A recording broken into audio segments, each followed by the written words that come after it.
Welcome to this episode of the Justice Team podcast. And you can find us on the Justice Team Network. And today we are talking about bullying cases. Specifically, we're going to talk about one against one public school district. And we're honored today to have here Mr. Delaney Miller, attorney that prosecutes these cases, big-time trial lawyer here in Los Angeles. Hey, thanks for coming on, buddy. I'm excited to be here. Thank you for having me. So, Delaney, just tell the listeners about, first of all, how they can find you, a little bit about your firm. Sure.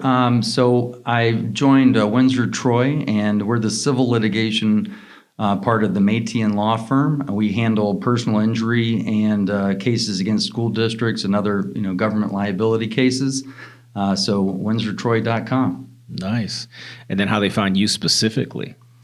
Anybody who wants to contact me, you can email me directly, Delaney@wtroy. Anytime, and I promise I'll get back to you real quick. And it's EY at the end. Yes, That's right. Delaney. Thank you for catching and that. I realized today, if you guys are watching this anywhere, I'm wearing this super sweet Justice Team little hoodie, and it's like the most fine fabric you ever. It feels like a cashmere blend almost. It's quite nice. Made by his wife. Yeah, man, my wife started a company called Barely Canadian, and so she's originally from Canada, and I always tease her because we could be on the beach and it's 75 and she's chilly. So I always say that she's barely Canadian, or when we go to a hockey game and she barely watches the match, I kind of call her barely Canadian. So that's how the name started, and she's created this super soft clothing that helps support foster youth. Yeah, and that's something that, we've been to adoption events together. We've adopted, you foster adopted, and it's, and I'm sure that blends into a lot why you help a lot of kids with the stuff that you do. For those of you who don't know, Delaney, you adopted teenagers, right? Yeah, we were brave enough to adopt teenagers. Our daughter we adopted when she was 17, just a few months before she turned 18. She had been with us for about a year and a half at that time. And then our son has been with us for over 2 years now as well. They're 19, and Julie is soon to be 21. So it's been quite a journey. Yeah, I mean, when we adopted our first, it was after birth and like right at birth, and man, that's crazy. It's changing lives. Absolutely, and not only us changing theirs, but them changing ours for sure. Yeah, and at Barely Canadian, I know that proceeds not only go towards that activism, but also a lot of the employees are foster care. Yeah, we give an opportunity for foster kids to come in, learn how to do the business, and sometimes they even create their own product, their own sweatshirt or whatever, and then they sell it, and they get all the profits. Wow. Yeah, I mean, this is like high-end merch for Barely Canadian. Do they still do the LA Kings stuff too? Yeah, in fact, we've expanded beyond the LA Kings. We had a really good campaign with them. There was a onesie we came out with, a sweatshirt. The onesie was really popular. Yeah. My wife loves it. But now we're expanding to the LA Galaxy. Wow. We've got a project right now with the LA Lakers that's in the works. So it's just growing. So yeah, and growing. listeners, lawyers, you be an entrepreneur on the side on your passion, and you're the Miller family helping out foster kids as a passion, in the courtroom and outside. Okay, so let's get into this for practical use for Justice Team podcast listeners. First of all, you're suing a public entity for a bullying case. Kind of walk us through like what pitfalls initially that you're looking at, because I'm sure they don't give you everything, and any like timeline stuff that we have to be cognizant of. Well, strangely enough, this happened. The incident that really led to our client's his main injury happened in a gym, and they said they were going to produce video of everything that had happened, so we would all be able to see it. And sure enough, they never produced that. They say they don't have anything of it. But I kind of came into the case expecting that the school district would at least acknowledge that bullying is something that needs to be addressed. Wow. You need to shine a light on it. You can't allow it to be in the dark because it'll just get worse. But they've had nothing but the most tone-deaf defense that I've ever seen, and it's mostly been about blaming the victim. Victim blaming, victim bashing, and it always comes at the head. And it's strange because growing up as a kid, those bullying incidents in school are always like core memories. Like I still remember them, and it was just like stupid little stuff, but that's stuff that sticks with you forever, and it's repetitive. So what happened to your client? How bad did it get? It started out, with name calling, and then it got worse, and then it's striking him and kicking him and punching him, and it all ended up culminating in March of 2019 when he was sexually assaulted while he was in a gym class with about 250 other kids. It was a shocking event, and he reported it right afterwards. He was taken out of school. When he returned, they actually moved him out of his own classes so that the offenders could stay in the same classes they had. And they really, they made him feel like he was largely responsible for what had happened to him. And about 2 months the day after the sexual assault, he ended up attempting suicide. Wow. I mean, that's a story too often told these days. And it's crazy the school district doesn't even acknowledge this as an issue. Yeah, I mean, so their whole defense is based on, we didn't know. We had no notice that these specific kids were ever bullies. And so we had to take some depositions, and so we took the depositions of the assailants. And sure enough, they had a lot of incidents that they remembered, that they talked about, where they had been pulled into the principal's office or different dean's offices, but none of it, not a single incident, was documented by the school. But then how do you get through? So is there a statute thing? Do you have, I know in government entities you got to file like a claim form within 6 months. Is that the same in this situation? Yep, exactly the same. We complied with that, got that taken care of, and luckily it's not been a problem. But do you have to do within 6 months of that last incident happening? Like, what's the trigger? Yeah, 6 months of the incident that is the basis of the injury. And it's crazy because a lot of people don't know that, and a lot of times I'm sure you found that victims don't want to talk about it. Yeah, no, absolutely. It's extremely hard for victims to talk about it. And I've read my own client's deposition, a few times now, and I'm impressed by how brave he was, that he was able to speak up. And it's not easy. So that's just for our listeners to go through, like, practical how-tos. You got to file that claim form if it's a government entity. Yep. Even if they're a minor. Even if they're a minor, yep. And you got to put you have to put the monetary amount in there too, because sometimes it'll be levied on that. But then how do you go, you file the lawsuit of a public entity, they don't give you any of these documents, they claim they don't exist. Kind of walk our listeners through, or viewers, what you have to do to be able to prove your case. What are you going to prove and how are you going to do it? Well, I think in a case like this, we had to use the absence of any evidence from the school district against them. So, like I said, we took the depositions of the kids that were involved. We're able to show that there were plenty of incidences that should have reasonably put the school district on notice that these kids were dangerous and that they were becoming progressively more dangerous.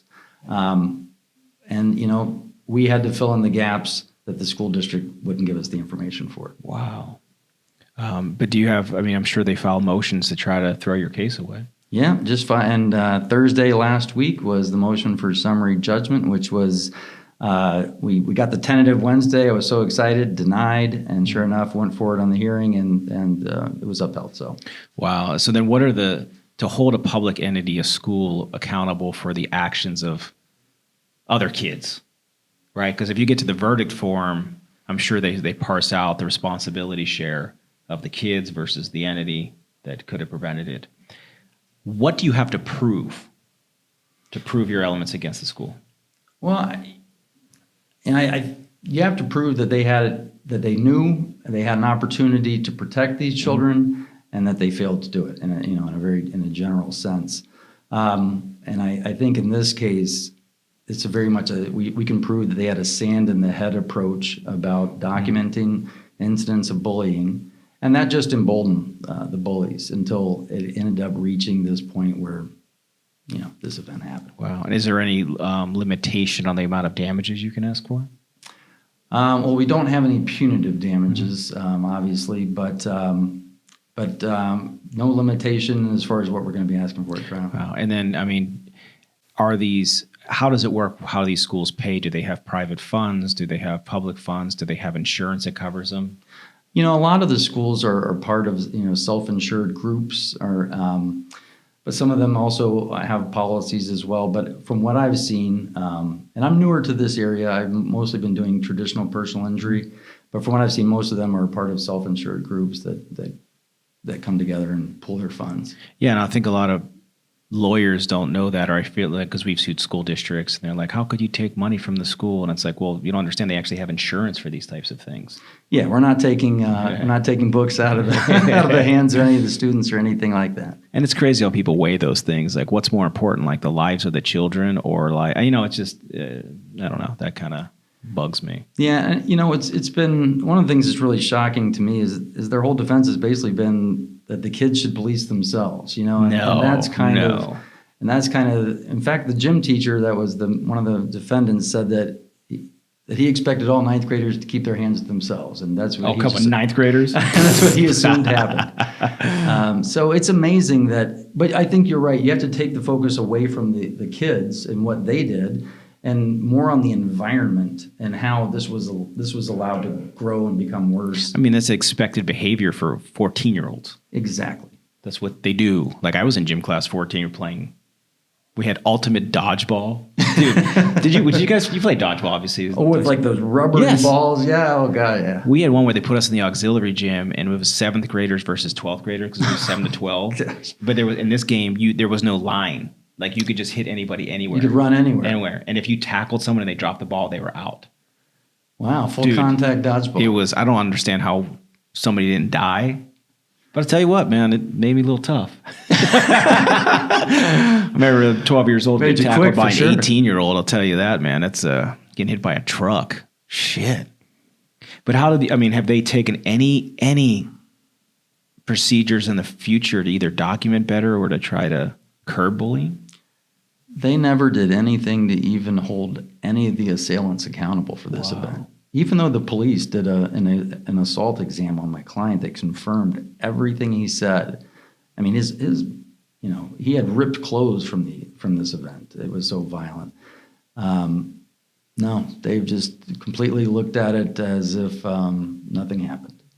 That's so unfortunate. We see a lot of these in the news. I saw one where a kid was bullied, he died, and they just saw Dave Ring's firm just resolve that case just last week. I don't know if you saw that one, but they got a very good result for the family. But I mean, devastating, and it can be stopped so easily. Yeah.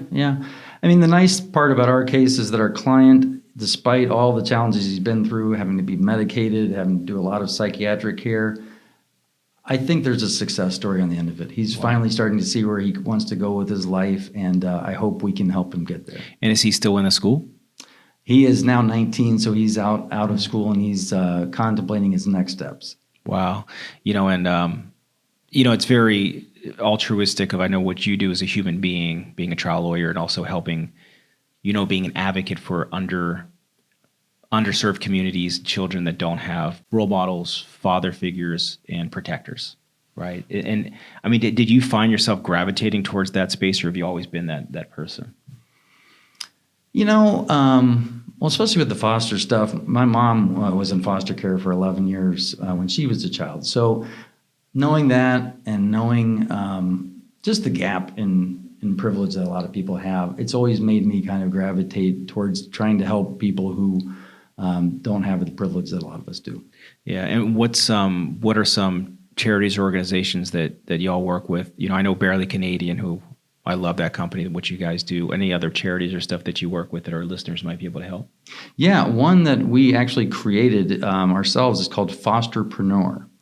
And what we are doing with Foster-Preneur is we are teaching kids who have been in the foster system or who have aged out of the foster system how to create businesses, even if it's just a small business, but taking ideas and executing them. And so we did a program at UCLA last summer with some of their students where we brought foster kids onto campus and had them go through a week of staying on campus and learning about being an entrepreneur. And so that's one of the ones that we are very closely working with. And also Echoes of Hope, which is run by Luke and Stacia Robitaille. They also help kids who are in foster care or who have transitioned out of foster care. Yeah, and I think we're in all these groups and hear all the statistics, and I think 80% of people in prison were in the foster system, and it just shows you like the chance that these kids are never given. Like when they get aged out at 18, they literally just get like a trash bag full of their stuff and says, "All right, off you go into the world." And no kidding about the trash bag. I mean, literally legit, yeah. a trash bag. Yeah, no, it's 50% end up, in the homeless population. Only about 3% of foster kids graduate from college. Wow, that's a Yeah. crazy statistic. I mean, it makes sense. And then, if we just do that one societal solve and just pay attention to what we're supposed to protect kids, Yeah, I mean, it should be simple. like the school should have done, just protect kids. Absolutely. Just prevent. That's what they could have done there. Well, thanks for coming on, Delaney Miller. Anybody reach out to him. I'm just an advocate for everybody. I appreciate you. Always looked up to you, my friend. Thanks for coming on. Thank you for listening to this episode of the Justice Team Podcast. Go to justiceteamnetwork.com for any legal need or any questions that you got about this kind of stuff. Thanks, buddy. Thank you.